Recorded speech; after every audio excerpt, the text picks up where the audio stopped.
Hey, welcome everybody to Hope for Our Times. Listen, we have a special edition for you guys today with everything that is going on in the world and in Israel. There's so much to talk about. I'm certain that most of you have heard this by now. U.S. Army bases issue alert over terror attack in Europe. And then also, there's this news. Hezbollah drone attack wounds 18 IDF soldiers in the Golan Heights. And a lot of people are asking questions about Hezbollah. Is Hezbollah in Bible prophecy? And here's one of the questions people are asking. Does the war in southern Lebanon with Hezbollah and Israel tie into end-time Bible prophecy? So my guest today, joining me in studio, not via Zoom, but in studio, is Bill Salus. And we're going to be looking at what's going on right now, where all of this is going, why it matters. So Bill, thank you for joining me. And we'll just start here. Does the war in southern Lebanon with Hezbollah and Israel tie into end times prophecy? I believe the answer would be yes. I think there's actually three potential Bible prophecies that would connect Hezbollah into end times Bible prophecy. They're unfulfilled. When we look at Hezbollah, of course they hail from Lebanon. You have to think, well, in Lebanon in the Old Testament, well, Lebanon shows up. So anything that talks about Lebanon, Tyre, Sidon still exists. Both Tyre and Sidon still exist today. Sidon is also known as Saida, S-A-I-D-A. And then the other one would be Gebal, and that's northern. Nowadays it's called B-Y-B-L-O-S, Byblos, or J-E-B-E-I-L, or J-B-E-I-L for the technicality of that. Now, they're sort of equidistant spaces. So southern Lebanon, you have Tyre, and about 21 miles north of that you have Sidon. 21 miles north of that you have Beirut. And about 20-some miles north of that you have Byblos or Gebal. So we're going to look at some prophecies that talk about Tyre, Sidon, and Gebal that I think we can show are unfulfilled. We also, when we look at these types of things, we look at, okay, what are these prophecies been fulfilled? Are they talking about war or judgment? To see if they fit for talking about a war, that sort of thing. Right. And so we'll kind of uncover that. Okay, I'm looking forward to it because, a lot of these things, there's, it's clarity, and I think the Bible's very clear. The closer we get to the tribulation period, the more clarity we have on Bible prophecy. And I also believe that people who are in the tribulation who become believers are going to even have more clarity then than we even have now. As we look at events taking place, obviously what's going on in Israel is a huge deal. So much to talk about there. And so what I want to go through these things with you, because one of the things you're going to discuss today with all of us is Ezekiel 28. Nobody hears about Ezekiel chapter 28. They hear about Ezekiel 38. They hear about Ezekiel chapter 39, but not chapter 38. Don't hear about that, so I'm going to ask you to go into that in just a second. But we have these articles that also are very telling, and comment wherever you want, Bill, but there's been 7,400 cross-border attacks between Israel and Lebanon just since October 8th. So stop there for a second. Imagine that, Tom. I know you got some more facts that are important, but it's about a 10-month conflict now since they started October 8th. Hezbollah got into the fray. 10 months, 7,400 cross-border attacks. That's, what is that, per month? I mean, that's 740 per month. Yeah.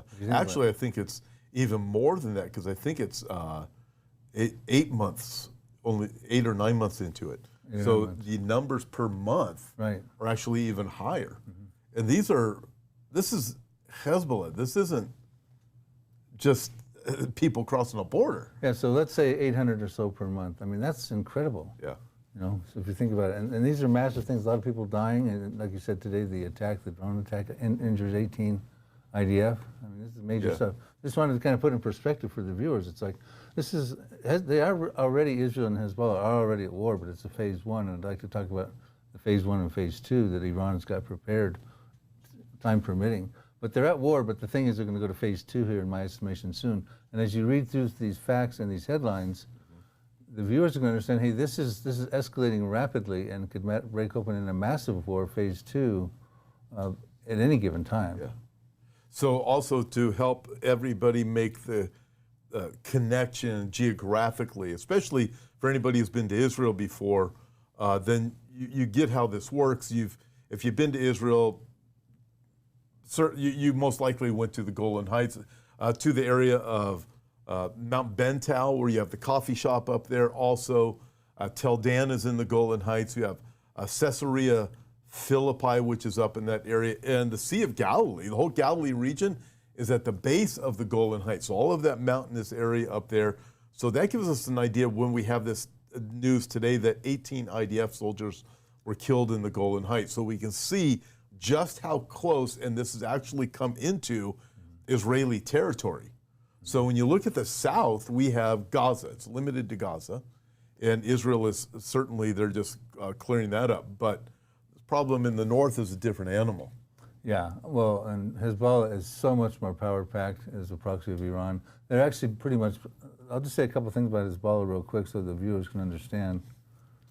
It was established in 1982, conceived by Muslim clerics and funded by Iran, primarily to fight the Israeli invasion of Lebanon back then.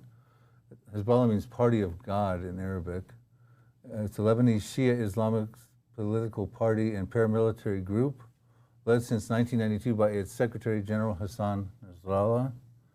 Hezbollah's paramilitary wing is the Jihad Council, and they have a political wing, and it's known as the Loyalty to the Resistance Bloc Party. And its armed strength is assessed to be equivalent to the medium-sized army. I mean, it's not like Hamas. This is actually a bona fide army with roughly about 150,000 missiles, some of them precision-guided, and they're all at strategic targets pointed at Israel. Yeah, I look at all of these different things and thinking, man, this is a big deal.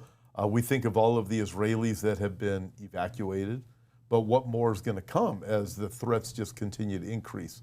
And by the way, everybody, I would ask you also if you would like, subscribe, and share this program. It's just it's a way that we can get the truth out there. It doesn't cost anything to do that. And also, not just with this, but Bill, you also have your own videos that you do, and people can connect with you. So before we get too much further into this, how can they connect with you? Yeah, the best way for getting my articles and videos and products and stuff is prophecydepot.com, Prophecy Depot, like Home Depot.com. There you go.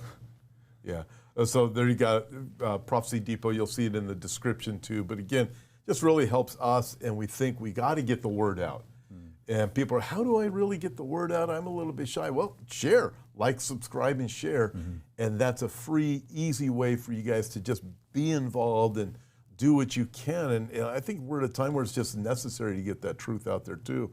And I really appreciate you coming by here in studio with us. It's kind of nice to have somebody in here instead of just doing via Zoom all the time. Exactly, I enjoy it. This is good. It's only an hour drive for me. For those, I live pretty close to Tom here. I live out in the Palm Springs area, so it's an enjoyable drive for me. So let me ask you this. Again, we're going to get into Ezekiel 28 and the other prophecies in a minute. But Israel has approved of this operational war against Lebanon. Where do you see, let's work out, what do you see in the immediate future? And then let's get into these passages too, because I want to hear your brain make these connections.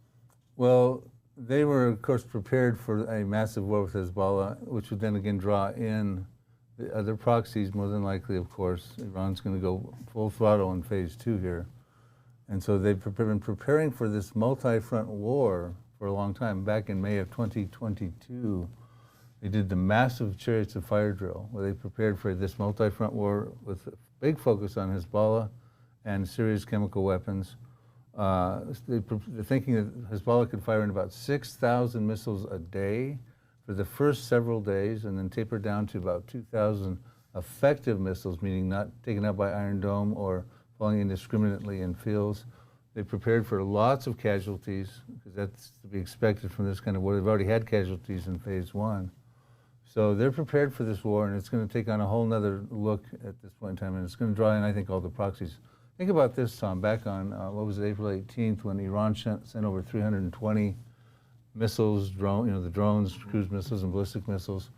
They didn't expect 99% of those to be shot out in the mid-flight. They expected some of those to hit their targets, and that would have changed the whole face of the war with Israel and Hamas. They would have had to, at that point, in my estimation, they would have had to have Hezbollah ready to go fight on phase 2, Syria to go with its chemical weapons, the Houthis with their weapons that they say they can shoot to Tel Aviv with precision-guided missiles, Shiite militias in Iraq. The West Bank's got the Islamic Jihad in there. Israel's Seven Front War, including Iran. So basically, I think they were prepared for that. It failed, so they didn't have to go full throttle. But I think now they're prepared to go full throttle. Interesting thing on phase one, if we can show, and I don't want to steal the whole time here, but in the back there, if you guys could put the slide on phase one of Hezbollah's war campaign. There you go. I believe that Iran is going to execute a multifaceted, multi-phased campaign. Phase one has been very successful involving Hezbollah, which is their #1 strongest proxy. And their goals were accomplished were basically eightfold. They wanted to spread the IDF thin by diverting troops and important military resources to the north of Israel. I'll give that a check mark. Yeah.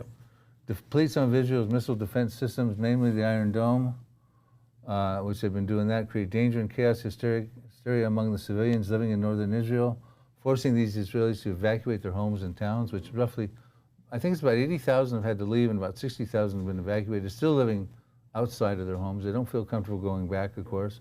You know, can I comment on these three real quick? The Absolutely. first three, because I'm looking at them, and they've been very successful at this. They're spreading the idea. If you guys can pull that up again, so I can't read it right now. Pull it up where it's bigger, and then I can keep reading it. There we go. Spread the IDF thin by diverting the troops. Deplete some of Israel's missile defense systems. That has been very significant. It's so costly when it comes to these things. And obviously the third one, creating danger. Okay, I'll let you take it away again. But I look at that and think, man, that's exactly what we're seeing. Yeah, and so regarding that one, depleting their missile systems, CNN reported on June 20th of this year, headline, U.S. concerned Israel's Iron Dome could be overwhelmed in a war with Hezbollah. I mean, we're talking right off the press here. Right. That's exactly was their intentions, to deplete their arsenal. Can I say something here real quick? Absolutely. Because the one thing that I think we have to remember, I know, I know, and sometimes people get anxious. Listen, Israel's going to come out ahead. We know how it's all going to end, but the threats against Israel are increasing. And just as the Bible warns us about, so listen, don't get anxious. Don't be anxious about anything is what the Bible tells us, because we know Jesus is on the throne. So as Bill goes further into this and explains some things, we know these things are going to increase, which will eventually lead to a false peace, but ultimately we got to remember Jesus is coming. And then also we have Bill's books and DVDs. We have a book and DVD bundle. Check out the Hope for Our Time store to really get the information out there. You guys can see it now. It's just fantastic, the things that Bill has. Okay, Bill, take it away. I'm so glad you did a pause there and gave the good news like that, because we'll do the good cop, bad cop. I'm liable to scare people to death with all these things. So at any given time you want to take a reprieve, that's fine. Yeah, I can see where this is. It's just going to be difficult. You know, that's the reality of it. Was it 2 Timothy chapter 4, chapter 3, in the last days, evil men will get worse and worse. Well, things are going to go from worse to better. But before they go from worse to better, that's when Jesus comes back. They're actually going to go from worse to worse. Right. So we have to remember we will get past that, and Jesus is on the throne, and he's going to save Israel. Okay. Yeah, and all the end time signs are converging, but I think where the focus is going to start hitting the pavement with the prophecies rolling off their ancient parchments, pounding down, is this Middle East stuff. And it very well could be these, is Hezbollah and prophecy, because they could be the next prophetic thing to find fulfillment. Yeah, watching this, Bill, is really something. So I'll stop talking. I'll let you take it. Yeah, we should go back to that slide if we can. I'm going to finish off the other couple things. The hysteria is going to render the people in the north who evacuated as non-combatants. Now think about this, Tom. The Israelis are pretty much all military trained because there's a mandatory draft.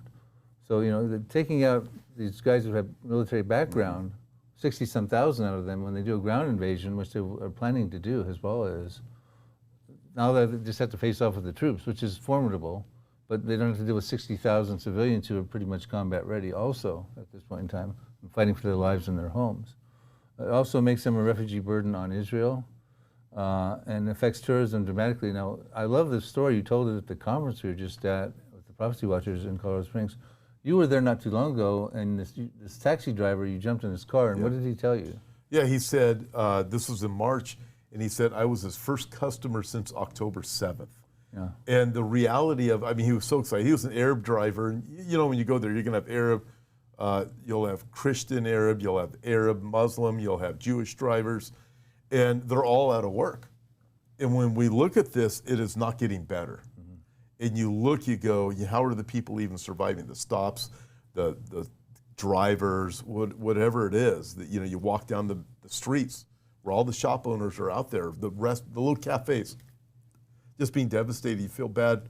You feel really bad for everything that's happening because everybody's being affected. Not just the Jews, everybody's being affected. And it was just a real check. That's part of their plan, phase one. Yep. Take out, that's a lot of money that comes into the national budget for them that's affected now. The other one is it provides more time for the international community to unite in propaganda media war. Well, we've been seeing that going on. Oh, we have. It's like Iran's eighth proxy, right? Yeah. The international community. And then lastly, it says gives Iran more time to arm their hypersonic ballistic missiles with nuclear weapons that are explicitly intended to wipe Jewish state off of the map. It was back, I think it was on May 19th, Grossi, the lead guy of the IAEA, came out and said, look, because they cut the inspections off back at the end of October, I think it was September of 2023. And he said, listen, I'm very concerned, and this is the quote, I believe they're weeks away, not months, he said not months, but weeks away from a nuclear weapon. And lately now they're increasing their production with higher grade centrifuges in Fordo, to the point now where there's concerns, our headlines came out saying they could actually, at the rate they're starting to enrich uranium, they could have several nuclear weapons monthly. Wow. Several. And some of us think they've already got 5 or 6 explosive-ready nukes on the shelf already. So I would not be surprised to see them try to send a nuclear weapon, which I don't think God will allow that. That's a whole other prophecy in Jeremiah chapter 49, which we've talked about that in the past, but we kind of keep our focus back on Hezbollah. So I think it's important to realize that phase one has happened. Phase two is the next one. And that's when they start bringing in all the firepower. I think they were prepared to do that on April 18th. It backfired. It was a failure for them. So I think now they're ready to do it. They're warning, that, what's the headline there? The United Nations, something about it'll be apocalyptic. Yes. That sort of thing. That this next war, they'll be throwing people in the Stone Ages. Both sides are saying that. I mean, so. Yeah. We look at these things. Bill, did you put together all 8 of those points? Because those are so spot on. I put those together for a Prophecy Watchers magazine that came out in January. It said looking back on 2023 and looking forward on 2024. It's on my website also as an article, prophecydepot.com. Those are they're so spot on, and that's exactly what we see happening. Wow. All right, as we continue through this process, let's go for a few minutes. Ezekiel 28, again, it's not that many people ever read Ezekiel 28, but let's talk there, because in Ezekiel 28, Bill, you have the 3 Lebanon prophecies, the first one being Sidon. So as we look at it, what does it say? How do you interpret that? How do you arrive where you are? Okay. As I said, Sidon is just above Tyre on the coast of the southern coast of Lebanon, on the Mediterranean. I'm going to read a couple headlines. Go for it. We want to say this, and we're not in the business here of newspaper exegesis. Exegesis is the interpretation of a sacred text, namely like the Holy Scriptures, the Bible. We're not trying to marry up the newspaper headlines with the Bible, but of course these things are in living color right now, so it's okay to talk about that. Yeah. But we got to stay with the text and what is it? Yeah. I try to say it this way and remind people: we don't allow the news to interpret the Bible. That's what you got to be careful of. You allow the Bible to interpret the news. So we don't take this and run it through the grid of the media. We run the media through the grid of the Bible. And so that's what we're doing. And when you look at it, you go, wow, this is interesting. And again, I think of Daniel, when he's told by the angel, Daniel, close the book and seal it up. It's not for you to know. It's for those that are at the time of the end. So again, there's more and more clarity as we see everything. And again, Israel is the key to understanding this and what's happening there. Yeah, and so the masses are getting the secular worldview. And so that's the headlines, right? We're giving them the biblical narrative and the prophetic perspective. Great. Because we have that available. And especially if you're a believer, you need to take advantage of your biblical narrative and prophetic perspective. So I'm going to give you a few headlines to set the stage real quick here. This goes out in February 19th of this year. IDF strikes arms depot deep inside Lebanon after drone attack on the north. The Israeli Defense Forces on Monday afternoon struck what it said there were to be 2 weapons depots belonging to Hezbollah terror group near Lebanon's southern coastal city of where? Sidon. Okay, here's another one that's I think is relevant to this too.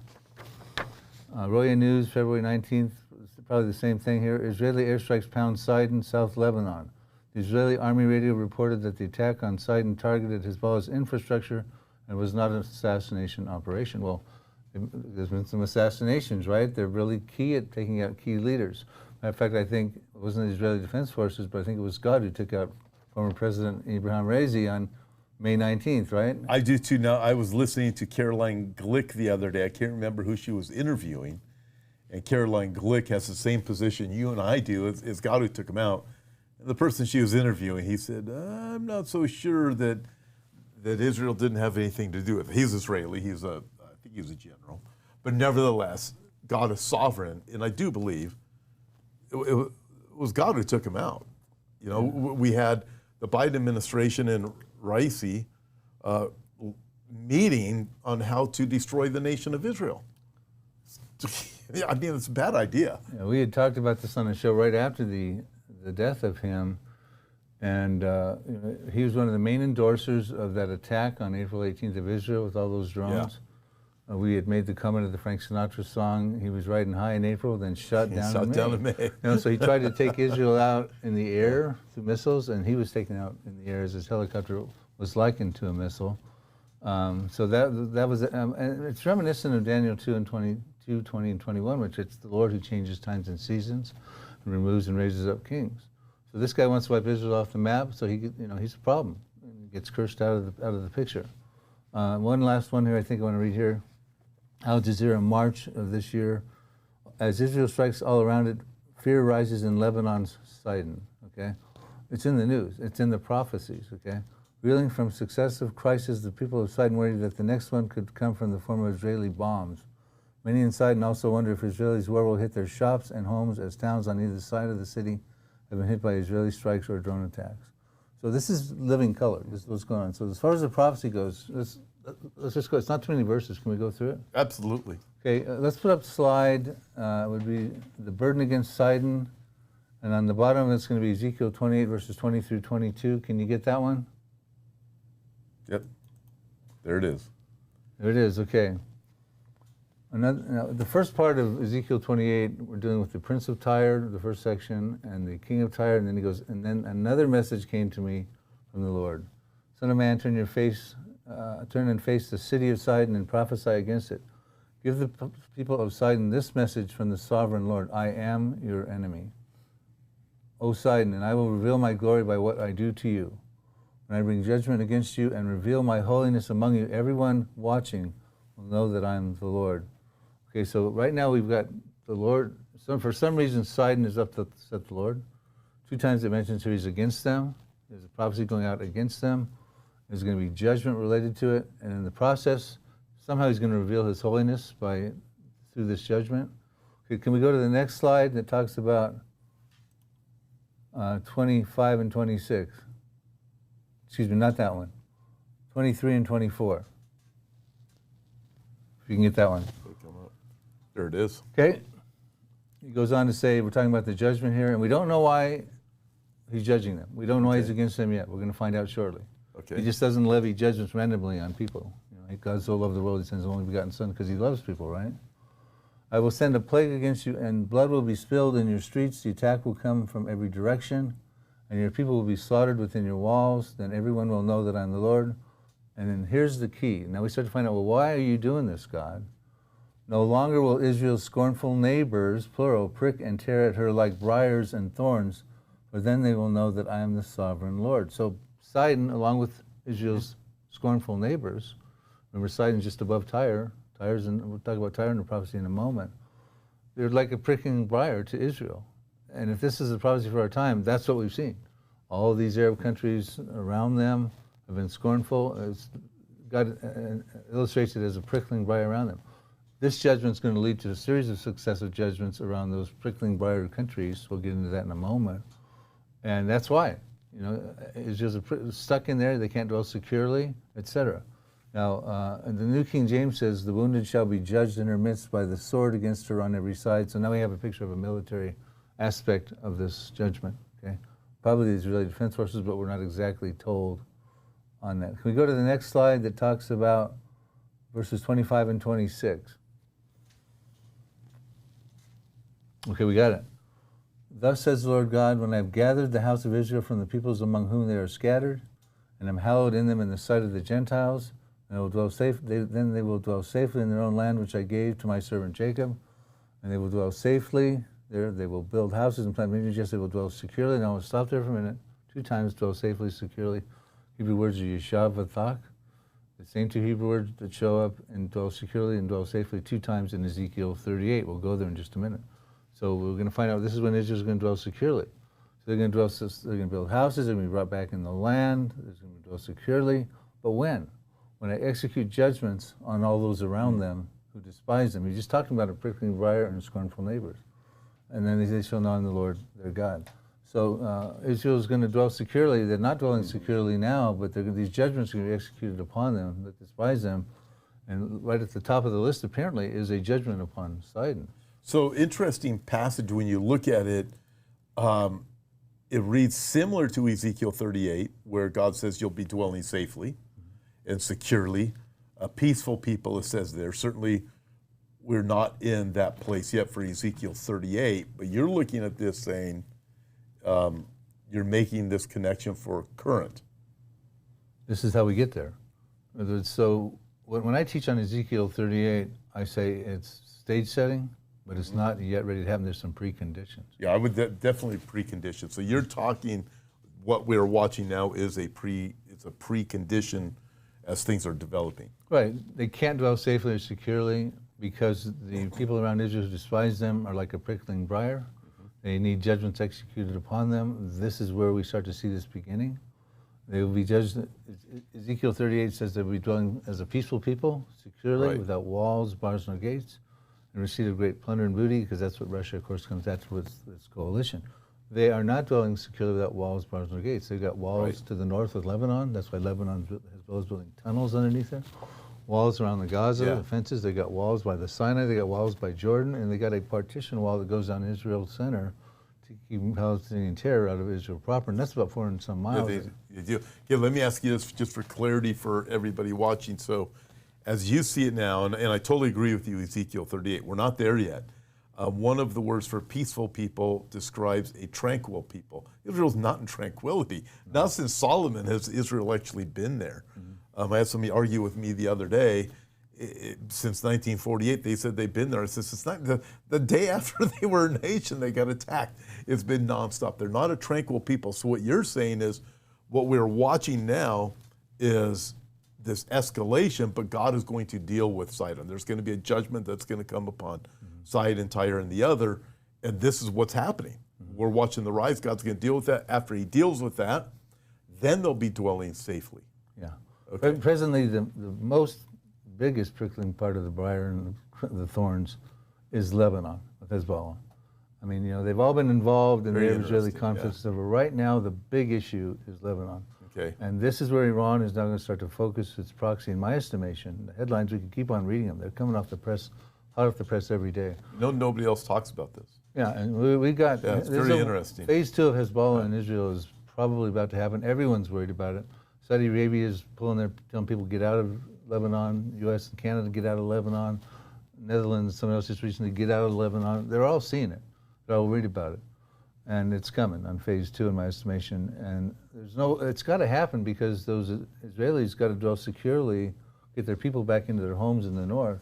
But when this happens, Tom, the war is going to hit Haifa, Tel Aviv, the Mona nuclear reactor. They'll go for the Ben Gurion airport. I mean, do you think Damascus will end up being part of that on the tail end, or do you see that come? Isaiah chapter 17. Well, I do, and you know, if you start Googling around now, because people start talking about is Hezbollah and Bible prophecy, most of the people they miss this, but they focus on Isaiah 17. Right, they completely. This is very insightful. Mm-hmm. Yeah. Because Hezbollah has a presence in Syria, like you just read that headline. They're in the Golan Heights. Yeah. You know, that firing their drone. I think what's going to happen is, my scenario that I believe is probably going to happen, maybe even this year. I mean, don't quote me on that, but this thing's going to break open. Phase 2 is going to go, and Israel's going to find itself in a prison rules fight with these guys. They're going to start depleting their missile defense systems. Chemical weapons are going to come in, and they're going to find themselves in a position where they got to pull out the nuclear weapon to take out a city. And Isaiah 17:1, for the viewers who aren't familiar with it, says, "The burden against Damascus, behold, Damascus will cease from being a city. It will be a ruinous heap. It will be reduced to rubble." This is the capital of Syria. It's the oldest continuously inhabited city in history, going back to the time of Abraham. We go forward, it says Isaiah 17, verse 9, because some people think that happened in 732 BC with the Assyrian Empire, but verse 9 tells us that's not the case. It says there'll be desolation in Syria's strong cities caused by the children of Israel, the Israeli defense forces. So that's who's going to take care of that. And Isaiah 17, verse 14 concludes with a dramatic verse. It says, "One night you see him speaking about Damascus in the masculine pronoun. In the morning he is no more." Because this is the portion of those who rob us and plunder us, which means, one, it's self-defense. Two, it also means to rob some people. So you got to have ground troops in there. You got to be going in there. And Hezbollah is prepared to go into the north and into those places. And Israel's going to find itself in, or it's going to have to destroy, especially if chemical weapons are coming in. You were interviewing a gal just recently, a teenager, and she said they got 15 seconds to get to a bomb shelter. Yeah, and that's right down there right by Gaza. It was Ella, where her dad was killed by Hamas, and her cousin was taken hostage. It's a great interview, but very heartbreaking.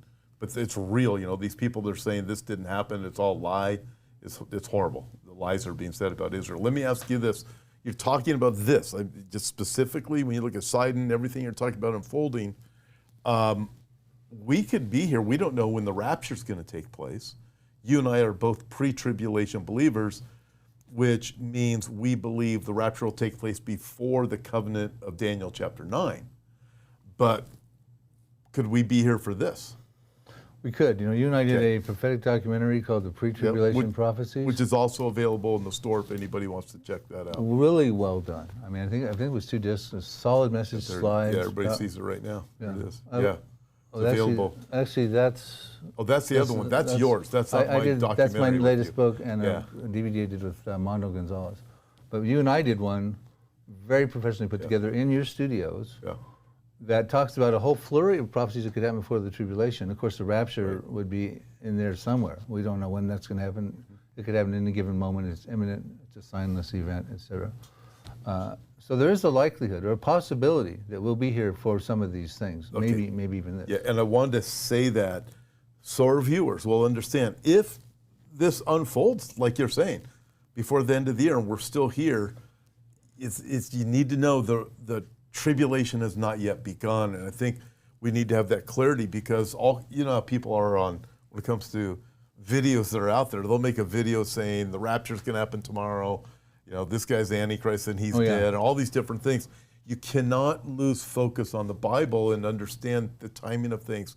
So don't believe the tribulation has begun yet. If we're here to see these things, the pressure in Israel is going to increase, but God is still going to save Israel. We need to remember that. That's right, because what we're talking about here is not the wrath of God being poured out, which will happen during the tribulation period. We're talking about events that are not the wrath of God, that are just need to conclude climatically in the Middle East, so Israel can go forward, dwell securely. And God's got big plans in Ezekiel 38. Everybody who wants to wipe them off the map, Iran, the Psalm 83 countries, the Arabs around them, they're going to fail, because God is going to make his holy name known in the midst of his people Israel. They won't profane it anymore. The nation shall know he's the Lord, the Holy One in Israel. It's Ezekiel 39:7. So when Russia brings all its troops down with Iran and Turkey and 2.5 million worth of troops, if it were to happen today, coming down from the north from Israel, not the Israeli defense forces, but God's going to stop that supernaturally with a great earthquake. It'll freak the soldiers out who speak different languages. It says every man's sword will be against his brother. There'll be fire, flooding rains, and pestilence, and brimstone. And the world will go, whoa, that was supernatural. That was the God of the Jews. And yes, I will make my holy name known in the midst of my people Israel.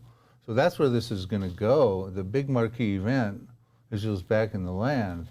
But meanwhile, you've got these prickling briars all around where Israel can't dwell securely that has to be dealt with. They happen to show up in Psalm 83 as well. I do want to say one thing, though. Okay. In Sidon right now, if you can go to the slide that says Lebanese Resistance Brigades, this is really fascinating because, let me know when it pops up. Okay. I'll get my So back. the Lebanese Resistance Brigades. Okay. That slide, they'll pull it up in a second. Go ahead and while they're looking for it. In predominantly stationed in the Sidon area are these Lebanese Resistance Brigades that they're funded and founded by Hezbollah. And they're vicious, and they've been involved in resurfacing again in the clashes that's been going on since October 8th between Israel and, we don't have it yet. Well, I'll go ahead and talk about them real quickly. Go ahead. They're a paramilitary group There you founded. go. It's up now. Okay, they're a paramilitary group founded by Hezbollah in 1997. They were founded after Hassan Nasrallah's 18-year-old son, his eldest son, was killed he was in an elite fighting group with Hezbollah. He was killed in an Israeli clash. So he founded this resistance brigades, and it took all the people that, even some Shias, but mainly Sunnis, Christians, and Druze who hate Israel, and he founded this whole other resistance group that's under the umbrella of Hezbollah called the Lebanese Resistance Brigades, and they're acting out right now. Recently resurfaced, composed of Sunni Muslims. They were created to increase the manpower of the Israeli forces, manpower against Israeli forces, and deny Israel freedom of movement in the non-Shia areas. Because Sidon has quite a few Sunnis in that area there. So Hezbollah's tentacles inside of Lebanon and even in the Sunni areas and things like that. And you can see on the image there that one of the leaders is in Sidon, and they're generally stationed, the headquarters are in Sidon. So, I mean, again, this stuff is active. One last slide I want to show so we can move on to the next topic. If you can open the one that says John Gill's Exposition. The reason I want to bring this forward, Tom, I'm in the middle of finishing an article that'll be in the Prophecy Watchers magazine next month, and I'm going to do a teaching video on this topic. And in the video, I'm going to do more than just introduce it. I'm going to talk about all the commentaries, why it's not been historically fulfilled, and give my reasons why I believe it's impending right now, and probably maybe the next thing. Okay, here's, John Gill probably sums this up the best. He was between 1697 and 1771, before there was an Israel. So all he had to really look forward to was what was it historically fulfilled. And the reason I want to show this slide to you is because these are when you look at the commentaries, the only two potential historical places where this could have been fulfilled, and like I said in my teaching commentary that I'll be doing soon, I'm going to show why they probably weren't fulfilled, it's impending. Here's what he says: in the midst of her, by the sword upon her on every side. This was literally fulfilled in Sidon, or Zidon, now it's called Sidon, either by Nebuchadnezzar, when they conquered the Babylonians, and you can find talks about that in Jeremiah 27, and the Chaldean army, which besieged it on every side, or by Artaxerxes Ochus, the Persian king who took it and destroyed it. Now, those are the two primary arguments. So to be fair, I know when I start coming out with this, to be honest, I think you're the first people to hear about this prophecy. I mean, you said no one's talking about it, right? Okay, so I know what normally happens. Oh, yeah. When I start throwing something like this out here, my dear friends, I won't mention names, they come back and they say, no, that was fulfilled with Nebuchadnezzar. It will happen, yeah. It's definitely going to happen. Yeah. So what I've learned to do is... Hey, the pre-tribulation prophecies. So now everybody can see the DVD that we made together, which was great. So in there where we deal with some of these things, but not this part. We haven't done with the Ezekiel 28 in there. Mm-hmm. Okay, so we can move forward to some other prophecies regarding, I don't know how much time we got. We wanted to get into the... Yeah, we've actually gone, we've gone a while. We might have to do this in another part, Bill. I think I'm going to have you come back. Okay, I can do this real quick. The other two prophecies regarding, okay. If you can do the slide that says Psalm 83, 6 through 8. There's another place where Gabal, is it up? Gabal and Tyre are listed, and those we talked about at the beginning are involved. They're in Lebanon. Psalm 83, just briefly, we talked about this on the Pre-Tribulation Prophecies DVD. We go good study on it. It's an Arab confederacy that comes together. We saw them sort of looking like they were coming together in 1948. They form a plan, and their goal is to destroy the nation of Israel, that the name of Israel be remembered no more. And we find out who's involved by their ancient names. One of them is the tents of Edom. They're listed in a habitation condition. The tents of would represent probably the Palestinian refugees who have ethnicity from their descendantry of the Edomites, so Palestinian refugees. Goes and talks about some more people. Then we get down to verse 7, it talks about Gabal. I've got it highlighted there. That's northern Lebanon. Ammon would be northern Jordan, and Amalek would be the Sinai. Then alongside hip to hip, look here, you got Philistia, which is where the Gaza are, the Hamas, and the inhabitants of Tyre, and other people listed in the habitation condition. Tents of Edom, refugees, inhabitants of Tyre. And the other ones aren't listed in habitation condition. Why did he single them out alongside Philistia, where the Hamas are? So Hamas and Hezbollah are terrorists, or proxies of Iran. It goes on and talks about Assyria, which would be northern Iraq and northern Syria back then, 3,000 years ago, joined with them. They've helped the children of Lot, that would be the Jordanians. The Hebrew word for inhabitants, this is interesting. It talks about the inhabitants are, it's Yeshab, and it says, people, it can say inhabitants, it could be dwell, but sometimes it's used in the Bible to say people who are set in place and sit enthroned.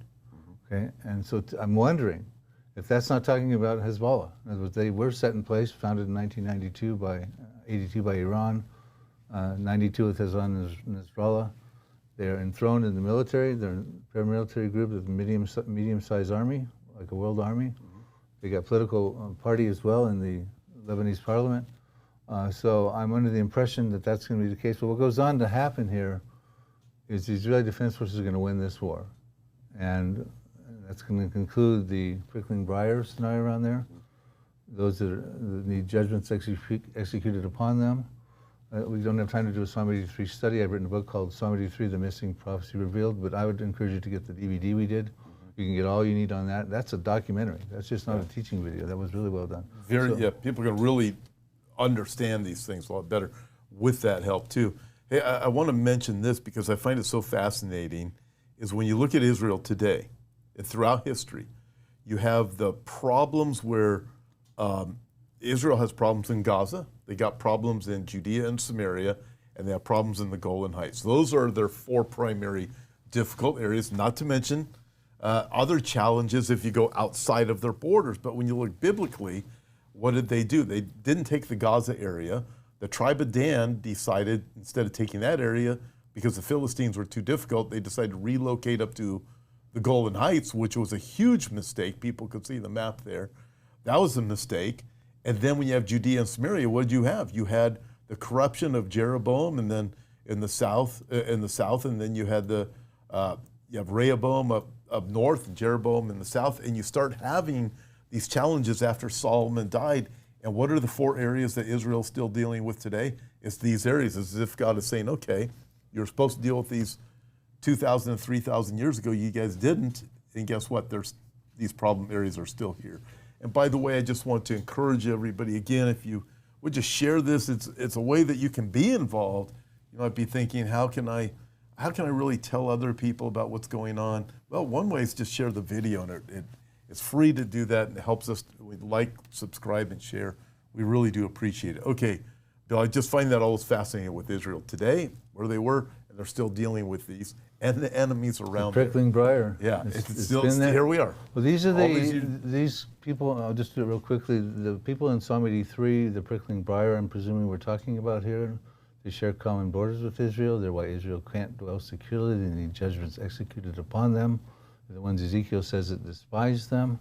That would include the Lebanon, where Hezbollah is. That would be Iraq and Syria. Of course, Iran has proxies in both places. That would be Jordan, although Jordan has a fragile peace treaty with Israel. That's going to be gone. We point that out in the documentary, the proxies between Israel and Jordan. The Palestinians, the Hamas, the Gaza, the Philistia area, the Saudis under the banner of the Ishmaelites, Egypt under the banner of the Hagarenes are listed in that one slide we had earlier in Psalm 83. They have shared common borders with Israel. They've harbored an ancient hatred of Israel since time immemorial. They're the reason Israel can't dwell securely. The treaty with Egypt is going to go away too. That's in Isaiah 19, verses 16 through 18. We're going to see that go. These people are going to be dealt with. Some people say, well, Psalm 83 has been fulfilled, or it's just a prayer, okay? Well, the tents of Edom, if they're the Palestinian refugees, and I do a big study as to why they are. You do. They became reality after 1948. Some people say the prophecy was fulfilled in the War of 1948. They became reality after the War of 1948. Yeah. In which book was that Israelstein, or which book was it? My first book was Israelstein, came out in 2008, all about Psalm 83. I got you and Gary Stearman and Hal Lindsey and Chuck Missler talking about Psalm 83. After the Arab Spring, I updated it to Psalm 83, the missing prophecy revealed. But I want to say that when Asaph, who wrote the psalm, goes forward and talks about what he wants God to do with this, he starts gives us historical examples in the book of Judges and stuff. And I won't get into all that, but the Midianites were mentioned and the Canaanites were mentioned. They both oppressed the Jews, and when they were taken out, they no longer oppressed the Jews anymore. God empowered Gideon, etc. Leaders were taken out, and infantries were taken out, etc. in those historical accounts. Asaph concludes I'm going to read the last two verses of Psalm 83 and connect it to Ezekiel 28. Okay. Poseidon. Asaph has been petitioning God to do certain things to that Psalm 83 confederacy that wants to wipe Israel off the map. They showed their ugly head. They voted against Israel in the United Nations in 1947. They went to war against Israel in 1948. Came back again in 1967 and 1973, which is another reason it didn't get fulfilled in 48, because it's supposed to, according to the petition I'm going to read here, end the oppression like it did with the Midianites and the Canaanites back at the book of Judges. He goes on to say in verse 16, 17, and 18 about this Arab confederacy, fill their faces with shame, that they may seek your name, O Lord, let them be confounded and dismayed forever. Yes, let them be put to shame and perish, that they may know that you, whose name alone is the Lord, are the Most High over all the earth. And what did Ezekiel say after Ezekiel 28 says, then everyone will know that I am the Lord, no longer will Israel's scornful neighbors prick and tear. In other words, this has to happen. The prickling briar has to be removed so that Israel can dwell securely, so that we can go into Ezekiel 38 and God can make his holy name known, put the world on official notice. He's God, the God of the Bible, the covenant-keeping God of Abraham, Isaac, and Jacob, promise keeper of Jesus Christ, believers. And that's where we're headed, Tom, in my estimation. Step one, these Hezbollah prophecies and the connectors with Isaiah 17 onto Ezekiel 38. Rapture's going to happen in the middle somewhere. Okay, so here's the deal. We're out of time. Okay. So, but I know we didn't finish everything. I'd like to invite you back. Okay. We'll get you back in here as soon as possible. This has been a lot of fun today. It's kind of nice to have a real person with me in studio, and then instead of just doing everything via Zoom, and it's great. But we'll get you back on the schedule as soon as possible, because I want to pick up from here, because I find it really fascinating. And I've been saying, I mean, you and I both got to deal with the comments. Ezekiel 38 is going to start tomorrow. No, it's not. We are not there yet. I've believed, even when I started watching the Gaza War, October 7, and everything developing, something's going to come out of this as fighting escalates, because we know the North is going to escalate. Something's going to happen out of that that's going to lead to the peace and safety of Ezekiel chapter 38, but we're certainly not there yet. Right. And we could be here, and I think that's just the preparation in everybody's mind, knowing that this word is our life and light, and it keeps us anchored, and we can't turn to the left or right. I'm going to say this also. I'm going to give some caution out there because, Bill, we're coming into the 9th of Av, and we're also coming into Rosh Hashanah, and then the Feast of Trumpets and Feast of Tabernacles, and all kinds of people start saying they put rapture dates on there. Be careful. Don't do that. Trust in the Word. The Lord will call us home on that day. In the meantime, press forward. But there's so much deception that's out there. Be very careful. But Bill, this has been great having you here today. So again, how can people connect with you? Website is prophecydepot.com, Prophecy Depot like Home Depot. Also visit our YouTube page. Just type in Bill Salus, S-A-L-U-S. Subscribe there. We got videos on there, lots of content. We also have a daily news report we do, looking at the current headlines and the news reports through the biblical lens. That's at prophecyheadlines.com, prophecyheadlines.com. And Tom, thanks for inviting me back. It's 110 degrees where I live right now. What are you doing tomorrow? No, it's 115 where you are, because it's 110 here. So I know it's a little bit hotter where you are. You're going to be about 120 by the time you get back home. But it's nice in here. It's because it's air conditioned. I know. But it's not nice out there. I don't have to go home, do I? Well, it's not a lot cooler where you are, but I guess you can stay here in the air conditioning if you want. Here in the studio. Yeah. Oh, yeah. Okay. Let's tape all day long. Oh, yeah. No kidding. Bill, it's been great having you today. Just terrific. And everyone also, David Towell's going to be joining me tomorrow. And David's it's going to be everywhere. So we typically have an app exclusive on Wednesdays, but we decided we want everybody to view, check out the interview I have with David Towell. So that is on Wednesday, 1 p.m. Check it out. And it's just going to be fantastic as he brings his insight, being an IDF major and a tank commander on what's going on. As my friend Brandon Holthouse just recently said, you know, if you're not Israeli, it's really hard to know exactly what's going on. We can read, and I love Caroline Glick and all the things that she has, but being Americans, you look at some of the geopolitical things, we don't have quite the insight. David's just going to be fantastic. That's tomorrow, so check it out. Bill, this has just been terrific with you today. Again, thank you very much. Sure. And can't wait to have you back. God bless you, everybody.